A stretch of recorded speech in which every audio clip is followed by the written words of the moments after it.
Hey, when I was making an attempt to lose body fat, to get lean, to get shredded, there was a point where I hit a wall where I kind of lost motivation, and I just didn't feel like going to the gym. I just didn't feel like doing the thing anymore. Um, it wasn't until I really started to implement some of the things that I'm going to talk about today is when I hit the next level of my fitness or fat loss. In this video, I'm going to talk about what to do when, not if, when you lose motivation. And hopefully these things that I'm going to discuss today can help you on your journey, because my whole thing here, I'm just making this so I can aid other people who are on their fat loss. And if you get stuck at this wall of not having enough motivation, hopefully the things that I talk about here can help you as well too. By the way, if you don't know who I am, my name is Jonathan. I went from 250 to 177. I lost over 70 pounds. I've been through all these hiccups, setbacks, downfalls, pitfalls, and I talk about them here so you don't have to go through them, or when you do go through them, you have an answer. You don't have to find out the hard way. So I do want to say this to everybody watching this. I don't care what anybody told you in your life before. Okay, you need to know this about yourself, though. It's not that you're lazy. It's probably just that we're approaching motivation or fat loss or whatever just the wrong way. But what I'm about to talk about right now, here's how I fix it, okay? So I do this now as somebody who I could say, and I could put up the photos and stuff like that too for social proof. I can say I'm at the closer to the end point of the fat loss journey. I may be, somebody's goal physique or whatever. I'm still got physique goals I'm still trying to attain to, but I ask myself these questions. I tend to ask myself these questions every day, okay? And these are the same questions that you can ask yourself as you're approaching this fat loss thing. Are my actions today setting me up for success tomorrow? Very basic question. We've heard it in numerous types of ways, but you still ask yourself, hey, is what I'm doing today going to set me up for success tomorrow? Okay? Or here's a better question. I got this question off of MyFitnessPal. If you ever track your food, this is what they say when you go down to the bottom of the app and then you hit, enter your diary for the day. After you enter your food, it says like this: if every day was like today, you would weigh this. So ask yourself this question: if every day was like today, what would your outcome look like in 6 months? Because you're going to buy a fitness pal and I'm scanning my food, and if you track, and if you overeat, or if you hit your calorie deficit, right, it says if every day was like today, in 5 weeks you will weigh this much. If every day was like today, in 5 weeks you would weigh this much. If it's your 190 and then you're in a deficit, you would weigh 180, whatever. You know what I mean, in 5 weeks. So it's the same thing you have to ask yourself with this too. If every day was like today, what will my outcome look like in 6 months? You say, okay, Jonathan, that's cool. I can ask myself those questions. I want the result. It's just bringing myself to do the thing. And I've been there before too. It's like, okay, I understand that I need to lose the weight. I understand the health benefits of dropping the body fat. I understand that, I need to track my food. I understand that I need to go to the gym. It's just bringing myself to do it. I get all of it, Jonathan. It's just bringing myself to do it. And I get it. Like I said, I've been there too. So this is a method that you can use. I call it trim and cut. I just made it up just now, right? But I'm calling it trim and cut. And what I mean by that is that you either have to trim or cut out certain distractions. Here's my theory. This ain't like out of a book or nothing, but actually it is. I'm going to talk about that book in a minute. But here's my theory on motivation. People don't lack motivation. The problem is that we're overly distracted, okay? So what I mean by trim and cut is this. I wrote it down. All right, there's a habit that you do that if you were to put that same habit into something productive, it would get you further in life. This is everybody. Even for me now, but we're talking about fat loss. And since I got the fat loss thing down, I can speak on that. All right, there's a habit that you do right now that if you were to put that same energy into fat loss, it would get you further and closer to where you want to be. But the fact is that we're unwilling to give up that habit. And it's the habit that we openly invite that can draw us closer away from our goals. And this is what I mean. This is what I mean by habits. I'm going to talk about myself. When I was 250, even not so much now, but when I was 250, I was a big gamer. I'm a game head, play video games and stuff like that. Do I think something's wrong with video games, even as a grown man? No, I don't. And I was into anime, so I guess you can call me a whole video game anime nerd, whatever you want to call it, right? So things I was into, you know what I mean? Now, that's a distraction. Honestly, it's a distraction, but I openly invited it. And it's a form of entertainment too, but it's something I openly invited. Now, the issue is that there would be times where I'm on the game with the homies or whatever, you having a good time. And everybody has this, whether you on the video game, watching TV, watching sports, watching Netflix, scrolling TikTok, looking at stuff on Instagram that you shouldn't be looking at. There's things that pop into your head like, man, I should probably get up and go to the gym. You say, I'm gonna get up and go in an hour. Then an hour get passed. I'm going 45 minutes. 45 minutes go past. Then all of a sudden now you're not going. You got to push it to tomorrow because something came up. You know what I mean? So that's a distraction. We focus more on distraction instead of focus on the intention of our goal, right? Our goal was to get in there and burn body fat. So now if that was your day and you lost that day, now I'm going to ask you, if every day was like today, where would you be at 6 months from now? And the answer is you're going to be in the same exact spot that you are right now, is because we focus on the distraction. So again, I don't think that people lack motivation or that you're lazy. It's just that the fact that the distraction's here and the goal is here too.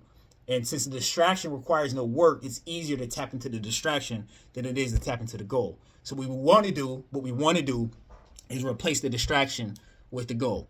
Okay, we want to sacrifice what we want today for what we want tomorrow. Now, I know if you're watching this video and you haven't achieved the fat loss goals that you want to achieve yet, it's only because like you have a yearning to do it. You this is, you're at war right now. It's a distraction and there's the goal. You know what I mean? And sometimes the distraction keeps winning. And so we got to find a way to replace that distraction just with the goal. So I talk about this in other videos about setting your environment up to win. Like when you're doing nutrition and stuff like that, you got to set your environment up to win. Like, for example, if you know chocolates and all this other stuff is your weakness, don't fill your refrigerator up with ice cream, cookies, cakes, and all the other stuff. You know what I mean? I talk about how you can still need to enjoy food too, but if you know it's that much of a stumbling block to you, then don't put it in your refrigerator. Like, don't even play yourself. Like, don't even do it, you know? Don't do it to yourself, right? Procrastination, when you keep putting things off, that's also a form of being distracted or a form of anxiety as well, too, right? We're trying to avoid doing the hard thing because we don't want to do it, right? I do got to say this, though. What I'm about to say was based off the trimming the distractions and replacing them. So this comes out of Matthew 12, 43, 45. And trust me, this has a point. Bear with me. And yes, it does relate to fat loss. If you believe it doesn't, I'm about to prove to you that it does. This is a whole analogy. So in this story, Jesus Christ is like giving a parable. He said an unclean spirit goes out of a person and it goes through arid places seeking rest, but does not find it. Then it says, I will return to the house that I left. And when it arrives, it finds the house unoccupied, swept clean, put in order. Then it takes with it 7 spirits more wicked than itself, and they go and live there. And the condition of that person is worse than the first. And this is how it will be for this wicked generation. Okay, so when I used to read that, like, a lot, you might like, okay, what does got to do with fat loss? Like, chill. It has everything to do with fat loss. All right, so in the practical sense, this is what it's showing. And I got this from the internet. Okay, so I don't want to, be plagiarizing words and stuff like that. So it's a very easy way to break this down. It says the danger of empty space is when a bad habit, negative thought pattern, or destructive influence is removed from someone's life, a void is created. Okay, a void is created. The temptation of relapse, if that void isn't filled with something positive and constructive, the old habit, thought, or influence can easily return, often stronger than it was before. The need for lasting change, true change, requires more than just removing the negative. It requires actively replacing it with positive alternatives. Okay, so for my example, if I said I was a gamer and I said, okay, I'm just going to stop and I'm just going to focus on my goals. Okay, that's cool. But the second I get bored again, what am I going to do? So here's an analogy of that same thing I just talked about. Imagine someone who finally quit smoking. For any of you who quit smoking can probably agree. They successfully removed the negative habit out of their life, right? However, if they don't find healthy ways to cope with stress, boredom, the things that previously led them to smoke, they're more likely to relapse and start smoking again, potentially more heavily. Okay, so if instead of going to the gym because you're so stressed out about your life, you eat your feelings away, right? That's not like a motivation problem. That's you dealing with your stress problem. If you would rather pick distractions because you rather not deal with the pain of going to the gym, that's like, is it a motivation thing or is it a distraction thing? You get what I mean? In my theory, I feel like, again, I don't think anybody's lazy. I just think people are overly distracted, and the distractions are very, very easy to tap into. So my suggestion here, I say it all this to say this. This is my workaround for all this. If you are a person that you just like, I just like to sit in front of TV and watch TV all day, bring your phone to the gym, bring some headphones, just go to the gym. You don't even have to do any crazy workouts. Just put your headphones on, watch John Wick 1, 2, and 3, and 4, and just walk on the treadmill while you do it. I do it now. You get what I'm saying? I do it now. I'll go in the gym. I have John Wick on, with headphones. People be walking past my phone. People getting shot up and all this other stuff. John Wick reloading handguns, all types of stuff. people looking at me crazy. I don't care. You know what I mean? I'm chilling. I got my phone propped up, incline propped up, speed at 1.3. I'm walking and I'm just watching a movie. It got to the point where I got a treadmill at the house, so it got to the point where I enjoy that time because then I know I'm about to watch a movie. You know, I watched like a whole season of a show, not walking all at once, but like collectively, every time I got on a treadmill, I got to watch TV. You know what I mean? Normally, I would just be sitting down, watching TV, eating Lay's potato chips. This time, I'm replacing the habit with something productive, but I'm still enjoying it as well too. So, look, this is a real conversational style video that I wanted to do, but this is what I do when I lack motivation. I could break this down to tip 1, 2, 3, and 4, and 5, but honestly, man, everybody's gonna be different. You know what I mean? When I originally wanted to shoot this video, I was going to just pretty much talk to y'all and tell y'all, go anyways, and but you've heard all that stuff before, man. You've heard all that stuff before, and honestly, if it worked, like people wouldn't be like gaining weight back again. Clearly, it doesn't work. There's something greater at play here. You know what I mean? And this is what I say. I brought up the Bible verse and stuff like that because faith is a big part of like all my motivation here. I wouldn't be even making videos right now had it not been for God leading me to, one, lose the body fat that I lost, but then two, share the testimony of what happened on YouTube so you guys can be watching this video. So faith is a big aspect of everything I do. I do believe that sometimes you can't just use pure willpower to get yourself to do something, because if that was the case, everybody would be a billionaire. Every man would be a billionaire right now. Clearly, that's not the case. Clearly, the blessing of the Lord has to be upon you in certain areas of your life, because there's things that happen in the world where we just don't understand and we're not going to have answers to. So just to I'm not one of those people to think, oh, you just gotta just will yourself to do it. Yes, that's a part of it.